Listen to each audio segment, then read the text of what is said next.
But in Matthew chapter 24, we must always remember that the first coming of Jesus is in two parts, and the second coming of Jesus is in two parts. He comes to this earth born of a virgin. He lives for 33 years or so, dies, is buried, rises again, but then he comes back, and he's on the earth for something like 40 days, and then he rises again. So, did you know that? There's two parts to the first time he comes? Well, if there's two parts to the first, there's two parts to the second. So he comes at the rapture, he comes down to the clouds and takes up the bride, then goes up. Then 7 years later, he comes all the way to the earth and sets up his millennial kingdom. So as we know this, as Bible believers, and as we rightly divide, we realize there's two parts to the second coming. A lot of so-called churches only believe that this is coming. They don't believe in this. And all over YouTube, there's no rapture, there's no rapture, there's no... We just sang a song about the rapture when he comes for his bride. Amen? There is a rapture, okay?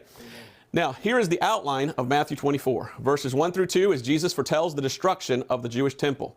Verse 3 through 14, they ask him three questions. And the signs of the end of the world they ask about. Verse 15 to 28 is the abomination of desolation. And he warns of watch out for false Christs. What is the abomination of desolation? We'll get into that. Again, we could go so in depth in this, it could take 3 or 4 weeks. So I got to get through this. So I'll be going a little fast, but I think you, from our study in Revelation and other study, you'll know what I'm talking about, okay? And please, if you have any questions, let's wait till the end, all right?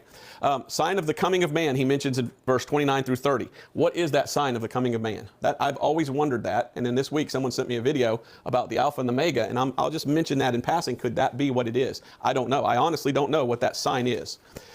Verse 32 through 35 is the parable of the fig tree and about a certain generation. Verse 36 through 37 is no one knows the day or hour. Well, that was back then. Can we know the day and hour today? How about now? They didn't know back then. Can we know now? That's a good question. We'll get into that. Verse 38 through 39, like the days of Noah. What happened in the days of Noah? A lot of divorce and DNA manipulation. Well, we see a thing called CRISPR now, where they've mapped the genome, what do they call it, the DNA, whatever, and they can actually do some things. So we're getting to that days of Noah. Verse 40 through 44, someone is taken. But who? When? Where? That's the question. Verse 40 through 44, someone is taken. Now, verse 45 through 51, the faithful versus wise servant and the householder. And that's another parable that Jesus gives. So that's